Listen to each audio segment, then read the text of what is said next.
Engkau bukan orang yang paling kuat di antara kami, wahai Sa'ad, kata Sayyidina Umar. Tapi aku tahu doamu didengar di langit. Maka pimpinlah dengan doa, bukan dengan kemarahan. Sayyidina Sa'ad menerima amanah itu dengan tunduk. Beliau memimpin pasukan yang jumlahnya tak sebanding dengan musuh. Namun beliau tahu, kemenangan bukan soal angka, melainkan soal siapa yang berdiri bersama Allah. Di Qadisiyah, Sayyidina Sa'ad sakit keras. Tubuhnya tak bisa berdiri. Maka beliau memimpin dari atas menara, mengangkat tangan setiap kali takbir dikumandangkan.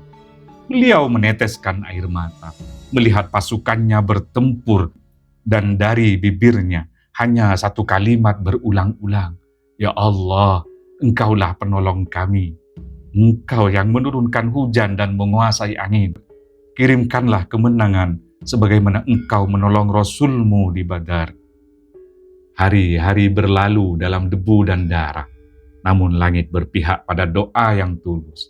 Pasukan Persia runtuh dan Kisra kehilangan singgasananya. Sementara Sa'ad menangis, bukan karena menang, tapi karena menyaksikan janji Allah menjadi nyata.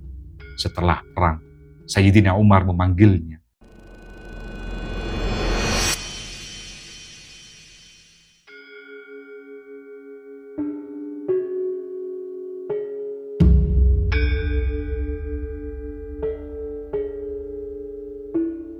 Assalamualaikum warahmatullahi wabarakatuh.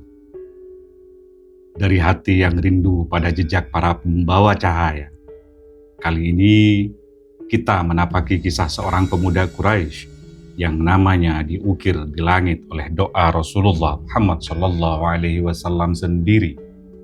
Beliau adalah Sa'ad bin Abi Waqqas, pemanah pertama dalam Islam dan satu di antara 10 sahabat yang dijanjikan surga. Dari busur tangannya, panah-panah terbang dengan takbir, dan dari lisannya, doa-doa melesat tanpa pernah meleset. Di antara keduanya, keberanian dan doa, terjalinlah kisah seorang lelaki yang hatinya dijaga oleh iman dan langkahnya diarahkan oleh langit. Malam itu, ketika wahyu baru menetes di Mekah, beliau masih muda, usianya baru 17 tahun. Namun cahaya itu yang menembus dada Rasulullah Muhammad SAW menyapa hatinya, memanggil dengan lembut, "Wahai Sa'ad, ini kebenaran." Dan sejak hari itu, hidupnya berubah menjadi zikir yang berjalan dari rumahnya di Bani Zuhra ke lembah-lembah jihad, ke masa di mana dunia bergetar oleh suara takbirnya. Rasulullah Muhammad SAW pernah bersabda kepada beliau, "Irmi fidak abi wa ummi ya Sa'ad." Lemparlah panahmu, semoga ayah dan ibuku menjadi tebusan, wahai Sa'ad. Diriwayatkan oleh Imam Al-Bukhari dan Muslim. Tidak ada sahabat lain yang mendapat ungkapan semulia itu. Sebuah doa, sebuah penegasan cinta dari Rasul yang agung. Dan sejak itu, setiap panah Sayyidina Sa'ad seakan membawa restu dari langit. Maka, di setiap helaan nafasnya, terdengar gema janji yang lembut, bahwa siapa yang berjuang dengan ikhlas akan dituntun ke surga, tanpa tersesat di dunia. Kali ini, kita membuka kisah beliau dengan hati yang ingin belajar bagaimana seorang pemuda bisa menjadi panah Allah di bumi, dan bagaimana doa yang tulus bisa menembus takdir menuju cahaya yang abadi. Di kota Mekah yang berdebu, di tengah kabilah Quraisy yang megah dan keras kepala, lahirlah seorang anak dari Bani Zuhra, suku yang nasabnya bersambung kepada ibunda Rasulullah Muhammad SAW, Sayyidah Aminah binti Wahab. Namanya Sayyidina Sa'ad bin Abi Waqqas. Nama aslinya Malik bin Wahib, tapi dunia mengenalnya dengan kunyah sang ayah. Ayahnya Abu Waqqas, Malik bin Uhaib bin Abdi Manaf, dan ibunya Hamnah binti Sufyan bin Umayyah. Dari garis ibu inilah beliau tumbuh dengan kelembutan, dan dari garis ayah keberanian mengalir seperti darah. Beliau masih kerabat Rasulullah karena Bani Zuhrah adalah kabilah yang menaungi ibunda Nabi. Maka Sa'ad tumbuh bukan hanya dekat secara nasab, tapi juga dekat dalam hati dan sejarah. Sejak muda, Sayyidina Sa'ad dikenal pandai membuat busur. Tangannya halus tapi kuat, dan matanya tajam. Bukan hanya menatap sasaran, tapi juga membaca arah angin dan tanda-tanda waktu. Ketika orang-orang Quraisy bangga dengan pedang, Sa'ad memilih busur dan anak panah. Senjata yang diam tapi pasti. Senjata yang memerlukan kesabaran sebelum melesat. Beliau hidup sederhana, tak terlibat dalam pesta berhala, tak tergoda minuman kaum bangsawan. Ada ketenangan yang aneh dalam dirinya, seolah jiwanya sedang menunggu panggilan besar. Dan panggilan itu datang ketika Mekah baru diselimuti wahyu, ketika Rasulullah Muhammad SAW yang masih berbisik di rumah Arqam bin Abi Arqam menyampaikan berita tentang tauhid yang murni. Sayyidina Sa'ad masih belasan tahun kala itu. Namun api iman segera menyalakan jantungnya. Beliau datang kepada Rasulullah dan bersyahadat tanpa ragu. Dan disitulah lembar sejarahnya dibuka oleh langit. Beliau menjadi salah satu dari 7 orang pertama yang memeluk Islam bersama Sayyidina Abu Bakar, Sayyidina Ali, Sayyidina Zaid bin Harith, dan Sayyidina Bilal. 7 jiwa yang menjadi fondasi awal sebuah peradaban. Dan sejak hari itu, Sayyidina Sa'ad tidak lagi dikenal hanya sebagai pemuda Bani Zuhrah, melainkan sebagai salah satu pejuang pertama yang menegakkan kalimat La ilaha illallah di bumi Mekah. Ketika orang bertanya, "Wahai Sa'ad, apa yang membuatmu berani meninggalkan tradisi nenek moyangmu?" Beliau tersenyum dan menjawab dengan lirih, "Karena aku melihat kebenaran itu dan aku tak sanggup berpaling." Itulah masa muda yang menjadi fondasi keberanian, masa yang sunyi tapi gemilang, masa di mana seorang pemuda menyiapkan busur imannya untuk kelak melepaskan panah-panah yang mengubah dunia. Ketika cahaya iman baru menembus rumah-rumah Mekah, Sayyidina Sa'ad bin Abi Waqqas termasuk di antara mereka yang lebih dulu menyalakan lentera di dada. Beliau memeluk Islam dalam usia 17 tahun, usia di mana banyak pemuda masih mencari makna, tapi hatinya sudah menemukan arah. Dan seperti setiap cahaya yang lahir, gelap pun datang untuk mengujinya. Ibunya, Hamnah binti Sufyan, adalah perempuan yang dikenal kuat pendiriannya dan keras hati. Ketika mendengar putranya meninggalkan agama nenek moyangnya, beliau murka, lalu bersumpah di hadapan keluarga, "Aku tak akan makan dan minum, wahai Sa'ad, sampai engkau kembali pada agamamu." Hari berlalu, ibunya melemah, mata Sayyidina Sa'ad basah, tapi imannya tak bergeser. Beliau memohon agar ibunya makan, namun sang ibu menolak, hingga tubuhnya mulai menggigil di bawah panas Mekah. Dan di tengah ujian itu, Sayyidina Sa'ad berkata lembut, "Wahai bunda, andai engkau memiliki 100 nyawa, dan nyawa itu keluar satu persatu di hadapanku, aku tetap tidak akan meninggalkan agama ini." Keteguhan itu, teman-teman sekalian, mengguncang hati siapapun yang mendengarnya. Dan saat itulah wahyu turun menenangkan hati. "Wa in jahadaka ala an tusyrika bi ma laysa laka bihi ilm fala tuti'huma." Jika keduanya memaksamu untuk mempersekutukanku dengan sesuatu yang tidak ada pengetahuanmu tentang itu, maka janganlah engkau ikuti mereka.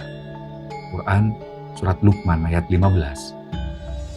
Ayat itu turun untuk Sayyidina Sa'ad bin Abi Waqqas radhiyallahu anhu untuk meneguhkan bahwa kasih kepada ibu tak boleh menenggelamkan ketaatan kepada Allah. Dan di antara air mata doa, Sayyidina Sa'ad memeluk ibunya, bukan untuk menyerah, tapi untuk menunjukkan bahwa cinta sejati bukan tunduk pada manusia, melainkan menuntun manusia kepada kebenaran. Setelah peristiwa itu, orang-orang Quraisy mulai takut pada keberaniannya karena mereka tahu siapa yang sanggup menolak tekanan seorang ibu dengan lembut namun tegas, maka ia tak akan tunduk pada siapapun selain Allah. Dan disitulah perjalanan Sayyidina Sa'ad menuju surga benar-benar dimulai. Dari ujian keluarga, bukan dari medan perang, dari air mata seorang anak yang memilih kebenaran, bukan dari darah di padang pasir. Sebuah pelajaran yang sunyi bahwa jihad pertama bukan di luar sana, melainkan di dalam hati. Setelah ujian iman di Mekah, Sayyidina Sa'ad bin Abi Waqqas berjalan di jalan hijrah bersama Rasulullah dan para sahabat menuju Madinah. Dan di sanalah, di tanah baru yang belum berakar, Allah menyiapkan peran besar baginya. Beliau bukan hanya seorang pemuda beriman, beliau adalah tangan yang kelak menggetarkan pasukan musyrik dengan panah pertamanya. Hari itu, di lembah Waddad, terjadi pertemuan kecil di antara kaum muslimin dan kafir Quraisy saat memegang busur dengan tangan gemetar, bukan karena takut, tapi karena belum pernah menembakkan panah untuk Allah sebelumnya. Lalu beliau melepaskannya, dan melesatlah anak panah itu menembus sejarah. Itulah panah pertama yang dilepaskan di jalan Allah. Dan sejak hari itu, langit mengenalnya sebagai pemanah pertama dalam Islam. Di Perang Badar, beliau berdiri di barisan depan, matahari terik, pasir membara, dan suara Rasulullah terdengar lembut di belakangnya. Irmi fidak, abi wa ummi ya Sa'ad. Lemparlah panahmu, semoga ayah dan ibuku menjadi tebusanmu, wahai Sa'ad. Diriwayatkan oleh Imam Al-Bukhari dan Muslim. Tak ada sahabat lain yang pernah mendapat kalimat itu, teman-teman sekalian.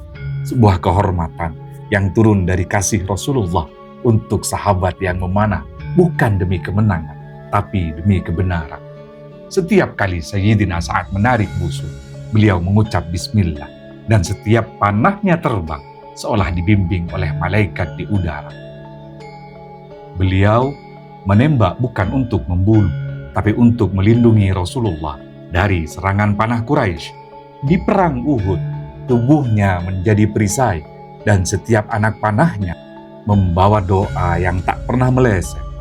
Suatu hari, Rasulullah tersenyum kepadanya dan bersabda, Allahumma saddid ramyatahu, wajib da'awatahu. Ya Allah, tepatkanlah bidikannya dan kabulkanlah doanya. Diriwayatkan oleh Imam At-Tirmidzi. Dan sejak itu, setiap doa Sayyidina Sa'ad menjadi mustajab. Orang-orang berkata, tak ada doa Sa'ad yang tak dikabulkan. Panahnya tepat di sasaran, doanya tepat di langit. Di antara medan perang dan malam-malam yang sunyi, Sayyidina Sa'ad belajar bahwa senjata sejati bukan di tangan, tapi di hati yang yakin kepada Allah. Beliau pernah berkata di hari tua, demi Allah, aku adalah orang pertama yang melepaskan panah di jalan Allah, dan aku tak pernah memanah untuk kebanggaan, melainkan karena cinta. Dan dari cinta itulah lahir sebuah sejarah bahwa seorang pemuda dari Bani Zuhrah menjadi panah Allah yang membelah gelap dunia. Ketika Rasulullah Muhammad SAW wafat dan angin kekhalifahan berhembus ke tangan Sayyidina Abu Bakar, Sayyidina Umar, lalu Sayyidina Uthman, Sayyidina Sa'ad bin Abi Waqqas tetap teguh seperti busur yang tak retak oleh waktu. Beliau bukan hanya sahabat, tapi penjaga warisan doa Rasulullah. Di masa Khalifah Umar, Islam berhadapan dengan imperium besar Persia, pasukan berlapis baja, istana bertingkat, dan kekuatan yang ditakuti dunia. Dan Sayyidina Umar bin Khattab, yang hatinya tajam dan matanya jauh ke depan, memilih Sa'ad untuk memimpin pasukan di Qadisiyah, bukan karena keturunan, tapi karena keyakinan. Engkau bukan orang yang paling kuat di antara kami, wahai Sa'ad, kata Sayyidina Umar. Tapi aku tahu doamu didengar di langit.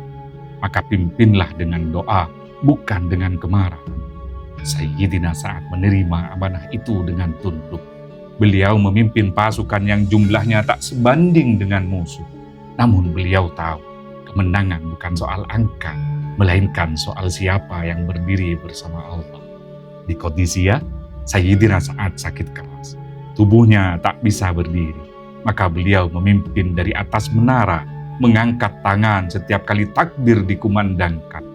Beliau meneteskan air mata, melihat pasukannya bertempur, dan dari bibirnya hanya satu kalimat berulang-ulang. Ya Allah, Engkaulah penolong kami. Engkau yang menurunkan hujan dan menguasai angin. Kirimkanlah kemenangan sebagaimana Engkau menolong Rasul-Mu di Badar.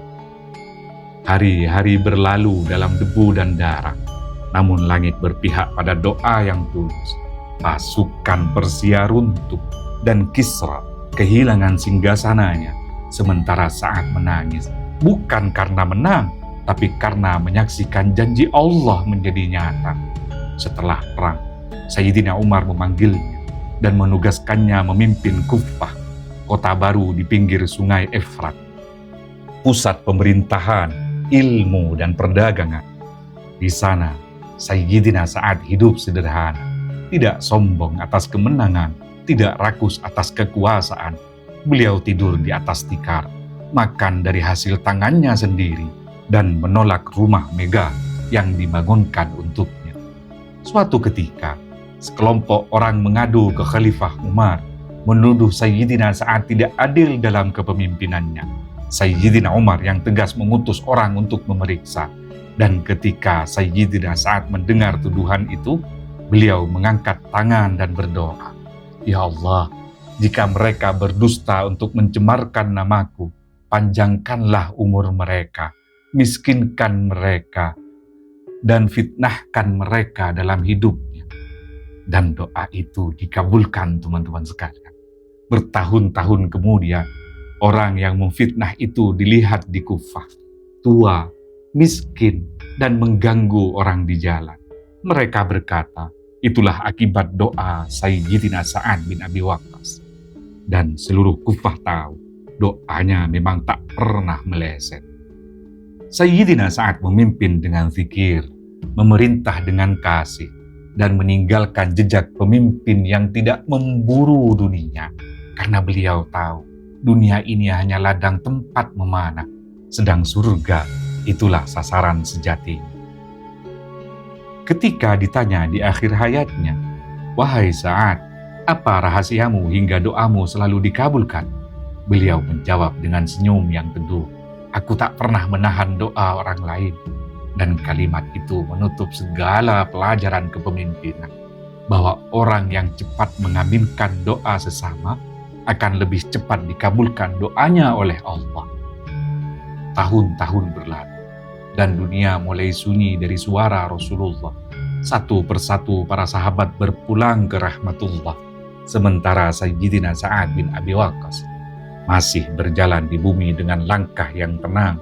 Beliau tinggal di pinggiran Madinah, di sebuah rumah sederhana yang dikelilingi pohon kurma.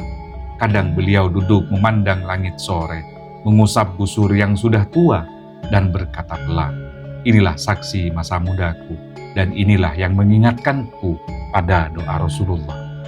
Usia telah menua, rambut memutih, tapi wajahnya tetap berseri seperti pagi, dan tak ada penyesalan, hanya rasa syukur yang dalam, karena telah hidup dalam cahaya kenabian. Beliau jarang berbicara tentang peperangan, lebih sering bercerita tentang doa, tentang bagaimana keyakinan bisa menembus sesuatu yang tak terlihat, dan tentang bagaimana kebaikan kecil lebih berat nilainya dari 1000 panah di medan perang. Sayyidina Sa'ad bin Abi Waqqas menikah dengan beberapa istri dan dikaruniai banyak anak. Di antaranya yang terkenal adalah Umar bin Sa'ad, yang kelak dikenal di masa tragis Karbala, peristiwa yang membuat banyak hati berduka. Namun sejarah tetap mencatat, kesalahan ayah tidak diwariskan, dan Sa'ad tak dipersalahkan atas keputusan anaknya, karena manusia hanya memanah niatnya sendiri, bukan nasib orang lain. Di masa tuanya, beliau hidup dengan ibadah dan zikir, bercocok tanam, menerima tamu, dan mengajarkan doa. Bila ada orang datang memohon agar didoakan, beliau tersenyum dan berkata, "Jangan minta aku mendoakanmu, mintalah agar aku mengaminkan doamu." Dan siapapun yang duduk bersamanya merasakan damai yang sulit dijelaskan, seperti duduk di bawah pohon rindang setelah perang panjang. Menjelang wafatnya, Sayyidina Sa'ad memandangi busur panahnya untuk terakhir kali dan berkata lirih, "Dengan inilah aku dahulu membela Rasulullah." Lalu beliau minta agar busur itu dikuburkan bersamanya sebagai saksi cinta, bukan kebanggaan. Hari itu, Madinah tenang. Langit seolah menunduk ketika Sayyidina Sa'ad bin Abi Waqqas radhiyallahu an kembali kepada Allah di usia sekitar 70 tahun lebih. Jenazahnya disolatkan oleh Marwan bin Hakam, gubernur Madinah, dan dimakamkan di Baqi, di antara para sahabat yang lebih dulu berangkat ke surga. Rasulullah dahulu pernah bersabda tentangnya, "Allahumma saddid ramaitahu, wajib da'watahu." Ya Allah, tepatkanlah bidikannya dan kabulkanlah doanya. Diriwayatkan oleh Imam At-Tirmidzi. Dan doa itu tetap hidup sampai hari ini, kawan-kawan sekalian. Karena dari tangan Sayyidina Sa'ad, kita belajar tentang kekuatan yang berdoa. Dan dari doanya, kita belajar tentang kekuatan yang tidak pernah hilang. Malam menutup kisah ini dengan sunyi yang lembut seperti doa, dan di antara bintang-bintang, sebuah panah cahaya melesat, bukan untuk membunuh, melainkan untuk kembali pulang. Malam turun perlahan di atas Madinah. Udara membawa wangi tanah setelah hujan, dan langit menggantungkan bulan seperti pelita kecil di antara kenangan. Di Baqi yang hening, ribuan nama terbaring dalam doa, di antaranya Sayyidina Sa'ad bin Abi Waqqas radhiyallahu anhu, lelaki yang pernah menggetarkan dunia dengan busur kecil dan keyakinan besar. Beliau tidak mati sebagai pahlawan yang dielu-elukan, tapi sebagai hamba yang kembali diam, karena yang beliau kejar bukanlah pujian, melainkan kedekatan dengan Allah yang Maha Lembut. Beliau telah memanah seluruh hidupnya menuju surga, dan di ujung perjalanan itu, beliau meletakkan busurnya dengan senyum, karena panah terakhirnya sudah sampai di sasaran, di sisi Tuhannya yang mencintainya. Malam ini, ketika kita menyebut namanya, barangkali ada gema lembut di langit, karena orang-orang yang dicintai Rasulullah tidak pernah benar-benar pergi. Mereka hanya berpindah tempat untuk menunggu kita datang. Maka, bila engkau merasa lemah, ingatlah Sayyidina Sa'ad, yang memanah dengan keyakinan, bukan kekuatan, yang menang dengan doa, bukan darah.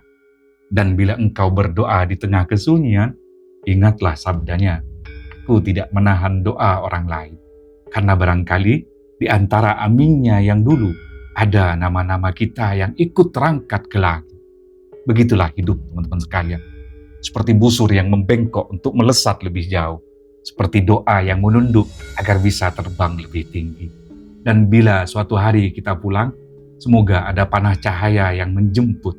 Panah yang dulu dilepaskan Sayyidina Sa'ad bin Abi Waqqas dari tangan yang penuh iman, dari hati yang telah tenang.